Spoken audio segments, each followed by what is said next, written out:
गीत गाना होता है। कई बार जब हम दुख में रहते हैं, लोग आते हैं, मिलते हैं, हमें सांत्वना के शब्द देना चाहते हैं, लेकिन उनमें से कुछ लोग ऐसे भी नजर आते हैं जो लोग वास्तव में हमारे दिल से वो रिश्ता नहीं रखते, वो सांत्वना नहीं दे रहे हैं, मानो हमारे घावों पर ही नमक छिड़क करके जाते हैं, मानो वो कुछ ऐसा बोल जाते हैं जिससे दुख और भड़क जाता है। और बाइबल कहती है जैसे जाड़े के दिनों में ठंड से कोई ठिठुर रहा है और आपने जाकर उसका ओढ़ना उसके ऊपर से निकाल लिया, ऐसा समय भी दुख की अवस्था में आ सकता है। लिखा है सज्जी पर सिरका डालने के समान होता है।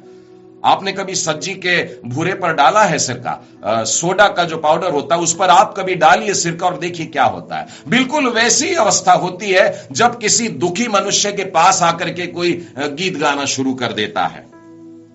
पांचवी बात जो ध्यान रखने योग्य है, दूसरों से अधिक अपेक्षा ना रखें। प्रियो, नो एक्सपेक्टेशंस नो डिसअपॉइंटमेंट। आप यदि कोई अपेक्षा नहीं रखेंगे किसी से तो आपको निराशा भी नहीं होगी। एक बार लेकिन प्रभु यीशु ने कुछ अपेक्षा रखी थी, लेकिन देखिए उसको कैसे निराश किया गया। भजन संहिता के 69वें वचन के 69वें अध्याय के 21वें वचन में से बताता हूं, मेरी प्यास बुझाने के लिए उन्होंने मुझे सिरका पिलाया। प्रभु यीशु ने एक बार क्रूस पर से कहा, मैं प्यासा हूं। सांत्वना के दो शब्द सुनना चाहता होगा, पानी पीना चाहता होगा।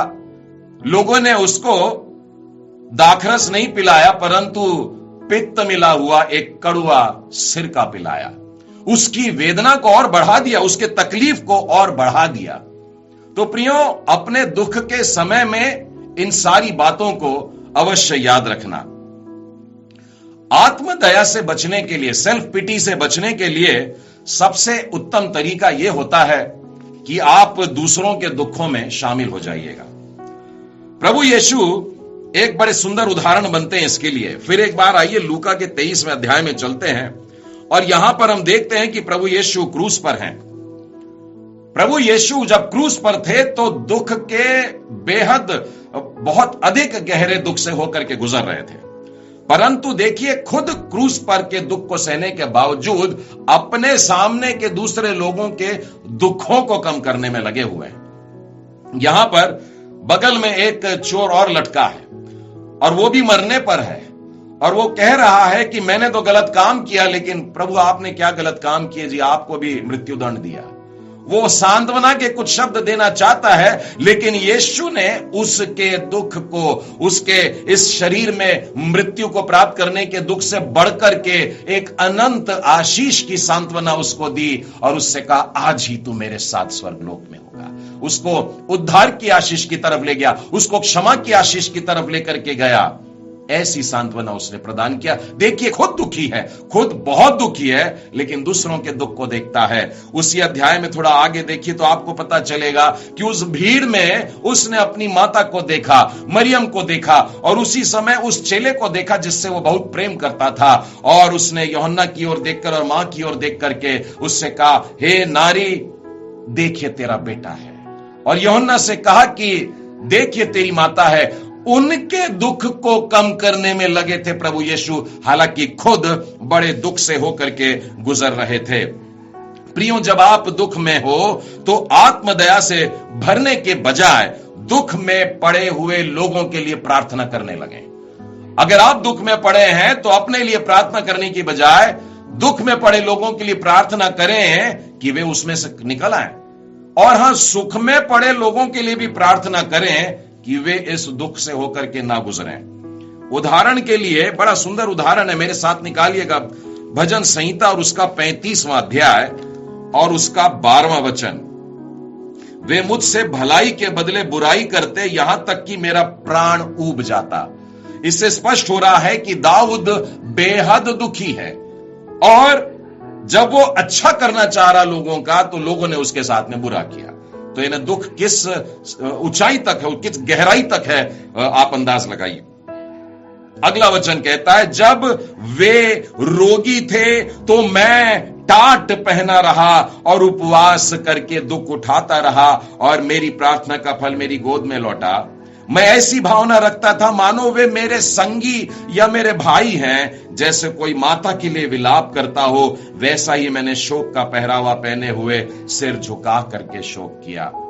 सताने वाला अगर बीमार होता है, दाऊद कहता है उसके लिए दुआ मांगने की जरूरत है। प्रियो, आपको किसी ने दुख दिया है और वो दुख देने वाला व्यक्ति आज बीमार पड़ा है, तो बाइबल सिखाती है उसके लिए टाट तोड़ ले, रात पर बैठ जा और खुदावन से, परमेश्वर से प्रार्थना कर, उपवास के साथ प्रार्थना कर, उसकी भलाई के लिए प्रार्थना कर और परमेश्वर तेरी प्रार्थना को सुनेगा, तुझे भी आशीष देगा और उसे भी भला चंगा कर देगा।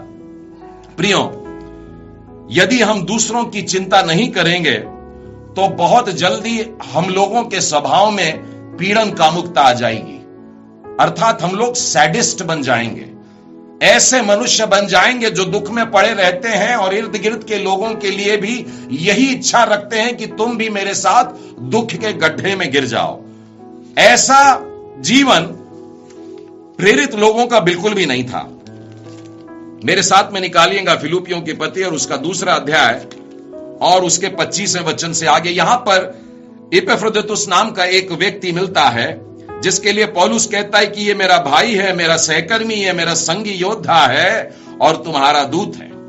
और यह व्यक्ति एक बार बीमार पड़ गया और बाइबल कहती है कि इतना बीमार पड़ गया कि वो मरने पर था। अब एक संगी भाई, विश्वासी भाई जब बीमार पड़ा तो कलीसिया के जो लोग थे वे परेशान हो गए और दुखी हो गए। आपको मालूम है इपैफ्रोदितुस ने क्या किया? क्योंकि उसका मन तुम सब में लगा हुआ था, इस कारण वो व्याकुल रहता था, क्योंकि तुमने उसकी बीमारी का हाल सुना था। अब ये जवान ऐसा है कि मेरी बीमारी के कारण तुम उदास हो रहे हो, तुम्हारी उदासी मेरे कारण हुई, इस कारण से दुखी हो गया। बेहद कोमल मन का व्यक्ति ऐसा साबित होता है कि दूसरों को मेरे कारण दुख नहीं होना चाहिए। पौलुस भी इसी मन का था और वो नहीं चाहता था कि उसके कारण कोई और भी दुखी रहे। आगे लिखा है, इसलिए मैंने उसे भेजने का और भी यत्न किया कि तुम उससे फिर भेंट करके आनंदित हो जाओ और मेरा भी शोक घट जाए। पौलुस दूसरों को आनंदित करके अपने शोक को कम करता है।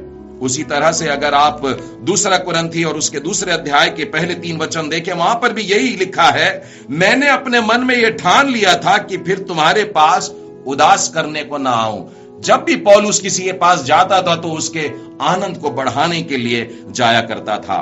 प्रियो, आत्मदया हमारी आत्मिक मांसपेशियों को कमजोर कर देती है। इब्रानियों की पुस्तक निकालिएगा 12वें अध्याय में, वहां पर यूं लिखा हुआ है कि इसलिए ढीले हाथों को और निर्बल घुटनों को सीधा करो। क्यों?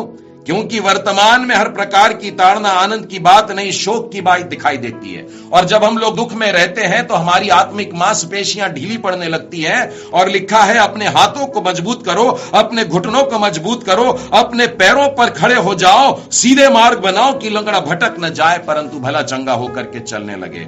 दुख मनाते मत रहिए प्रियो, उसमें से बाहर निकलने की आवश्यकता है। 1 शमूएल उसका 15वां अध्याय 11वें वचन में आप देखेंगे, वहां पर हम देखते हैं कि परमेश्वर ने शाऊल को राजा होने के लिए ठीक नहीं समझा, उसको राजा के पद से हटा दिया। लेकिन यह बात शमूएल को बड़ी बुरी लगी, वो व्याकुल हो गया, वो दुखी हो गया, परेशान हो गया और उसके दुख के लिए परमेश्वर शमूएल से कहता है, तू शाऊल के लिए क्यों दुख मनाता है? अपने सींग में तेल भर, यिशै के बेटे का अभिषेक करके उसे तू राजा बना दे, इस दुख में बैठे मत रहे।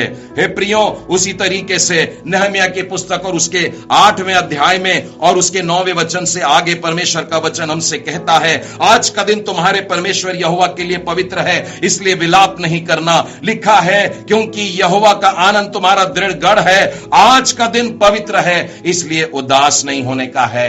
हाउ नॉट टू सॉरो, दुख कैसे न मनाए। Do not sink in self pity, आत्मदया में धंस न जाए। परमेश्वर